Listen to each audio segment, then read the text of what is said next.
दिन कट जाएगी बाधा तुर जपले राधा।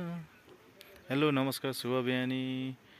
आज एकदम मौसम पनि खुलेको छ। यहाँनिर हिमाल पहाडहरू पनि राम्रो देखिरहेछ। यो हो हिमाल यताको होइन। यहाँनिर रहेछ मकालो हिमाल सङ्घसभाको हल्का देखिरहेछ। बादलले अलिकति छेल्दैछ अनि राम्रो दृश्य देखिरहेछ। मौसम खुलेको छ। माथि बादल हल्का यहाँ बिचमा चाहिँ लागिरहेछ। मन्दिर एरिया नि एकदम राम्रो खुलेको छ। यो चाहिँ काफ्ले पाटी हो। यहाँसम्म गाडीसम्म आएर यहाँ गाडीबाट चाहिँ यहाँबाट हिँडेर जानुपर्छ माताको दर्शन गर्नलाई। आज गाडी पनि धेरै आएको छ, मान्छे पनि आउनुभएको छ अलिअलि। दर्शन गर्ने तीर्थयात्रीहरू चाहिँ माथिल्लोफेदीबाट दर्शन गरे, माथि मन्दिरबाट दर्शन गरेर माथिल्लोफेदी आइसक्नु भएको छ कति। अब कतिजना चाहिँ यहाँ आएर गाडी मिलाएर फर्किने क्रममा हुनुहुन्छ होइन। अनि यहाँनिर चाहिँ कुरा हुँदैछ। गाडीहरू नि एकदम मिलाएर राखिएको छ। आज यात्रीहरू आउँदै हुन्छ। यहाँ अलिकति बादल भर्खर आएर चाहिँ अलिकति डिस्टर्ब गरेर न मन्दिर राम्रो देखिन्थ्यो यहाँबाट।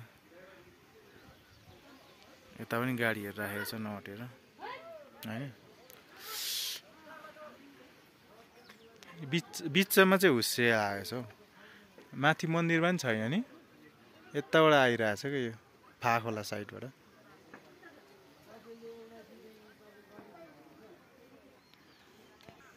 यात्रीहरू दर्शन गरेर भर्खर तीर्थयात्रीहरू झर्दै हुनुहुन्छ। कोही होटलतिर आएर खानाहरू अर्डर गरेर खाँदै हुनुहुन्छ होइन। कति चाहिँ माथिबाट आउँदै हुनुहुन्छ। यहाँ कतिजना आएर चाहिँ गाडीमा बसेर बिहानै दर्शन गरेर फर्किन लाग्नुभएको छ। गाडीहरू मिलाएर राखिएको छ।